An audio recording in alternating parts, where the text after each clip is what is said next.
Right, so I've recorded this a million times and I'm just going to just get it out there because I don't know what I'm introducing anymore. Is this a show about music? Is it a show about... I've changed the name a million times. I've changed it. I don't know what's going on. Basically, I'm sick of just talking about one topic. I want to talk about something else because I'm ADHD. And I just want to, live my life. And so basically, this is now a different show. So if you were listening to this to get your great music information, which I'm sure that's what you were coming here for, probably not, then you're now going to be getting different information. You're going to be getting more popular culture info. I'm thinking, I want to talk more about Dua Lipa's hairdo than I really want to talk about what sonically made her album great. So...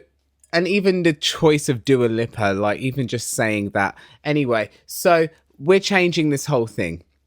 I'm now going to be doing weekly updates on the Real Housewives episodes because I'm a Real Housewives fan, and listen, this is what I should really be doing. I should really be talking about the important things in life, which is the Real Housewives. These are the things that are extremely important to our society. We don't need to know about the latest in the music industry. We don't need to know about the latest in politics. We don't even need to know about the latest in your best friend's life. No, we need to know about what's going on with Dorinda.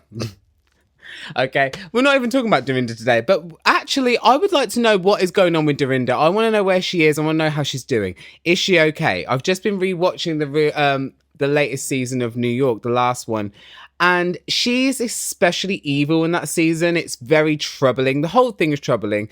So I really feel like I need to find out how she is. So if anyone knows how Dorinda is, let me know.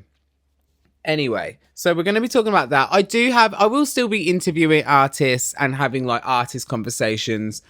And we're also going to still be covering the Free Britney movement and her court cases and her road to freedom, really. So we'll still be talking about that.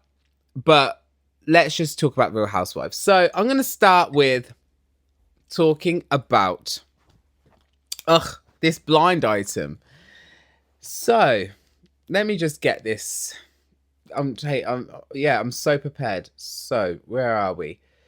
So, I'm going to talk about each week a bit of gossip that's in the Bravo ether. And this week I thought, what was really interesting to me? This blind item. Now, I take all these blind items I don't believe them.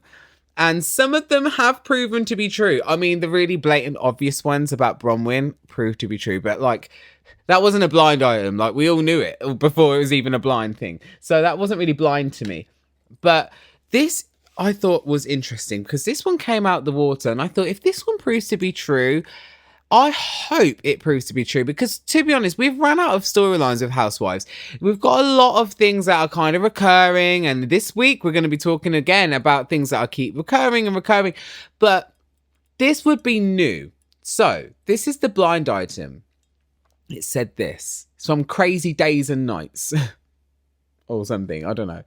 It says, as I told you years ago, the offspring of a housewife came via an affair the husband had. Apparently, that is about to be made public. Now, I had to read that about 20 times because I had no idea what that was talking about. Like, what is that even saying? As I told you years ago, the offspring of a housewife came via an affair. So that tells me that she has a child and it actually came from an affair from that her husband did. And she's now saying it's hers? So I was like, what? How can that make any sense? That isn't a thing. There's nobody, who's had a kid recently? Kenya? Portia. So you're telling me that baby looks just like Portia and that baby looks just like Kenya is coming. So that coming from an affair, that didn't make sense. None of that made sense. So I was like, who's had a baby? No one's had a baby. And then I looked in the comments and you know what? Bravo people, people, because you guys really do know exactly what is going, how you're just so smart. And everyone was saying Brandy, which is why Brandy's here right now, sitting there right now. Brandy Redmond, because she had a baby and she adopted a baby. And she honestly, she was not thinking about having kids until she had enough of those little you know, thing. Well, not well, I want to be nice about the children, but you know, her children are very spirited, and so she had her hands full with them. So I really wasn't expecting her to want another child, and then all of a sudden just comes out like, hey, we've adopted this baby out of nowhere. And Stephanie's there like, yeah, I like helped her adopt this baby. And we're like, what? Like, who? How? Stephanie helped you adopt the baby? We got it from the shelter, and what? It didn't make any sense. I was really confused. And then she just adopted. So I mean, I'm stupid, and I believe all the Bravo scenes all the time. So I'm just like, oh, okay, maybe I just thought she wanted this baby out of nowhere. But it was very quick and kind of random. And the baby had red hair. And it was all like, ha, the baby looks just like us, because she has red hair and her husband has red hair. And she's like, oh, this baby looks just like us, like it could be in a family. And so if it really is a baby from his affair, wow. I hope it is, honestly, because I would love that tea. But you know what? If that's not true, that's really evil, because there's not really another housewife that could have been about. I don't know what other housewife that could have been about. I can't think of anyone. So that's kind of mean that someone's put that out there and it's not true. So if it's not true, sucks. If it's true, fantastic. I can't wait to hear about it. I'm also going to say to you that I'm doing this podcast, and honestly, I don't know why, because I'm moving house. I'm surrounded by boxes. I'm surrounded by nonsense. I'm surrounded by crap. I've been rummaging through boxes to unpack things that I already packed because I'm going to record this. I've not been very smart. I've decided to kind of just have a life change, all in the same, week, 2 week, month period, really. I just thought, you know what, February, I can't even speak. February, I can never say February, whatever. I just thought that was a really good time to just redo my whole life. So I've decided to write my dissertation, which I should have wrote months ago, and is due, the 4 days is actually when it's due for this like first assessment or something, and then it's due in like 4 weeks after that. So, and I've only just started writing it now, and don't even have a clue, and so that was quite stressful. Also have to write an album of songs within a month. Also have to do a 20-minute performance, come up with one. I haven't even written the bloody songs for it. Record it and film it and do all this shit. And also, I haven't even looked at the business project. I've not done anything, and everything is due within a month. So I'm busy. But I thought, you know what, I'm going to move house as well.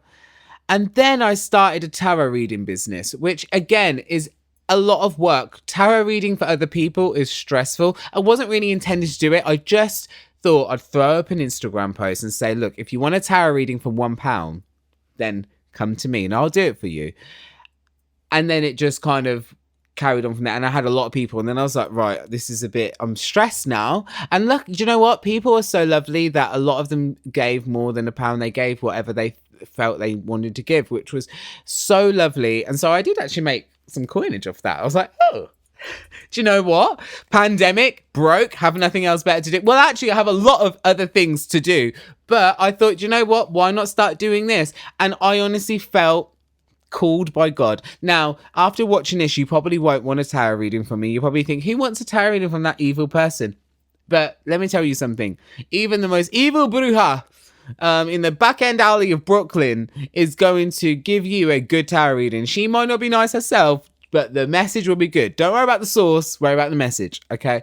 So I can give you a really good tarot reading. So if you go onto my page, @CallMeJustJordan, hit me up and say, hey, can you read me? I will read you, and I'll read you tarot-wise. Not like the Housewives of Atlanta, which we'll talk about in a second. So anyway, we're going to talk about, first of all, Dallas, because Dallas is the most shittest out of all of them. So let's discuss that. Oh, no, it's actually not. Dallas is quite good, but I don't know. Actually, Atlanta, let's listen. We'll talk about that in a second. Dallas.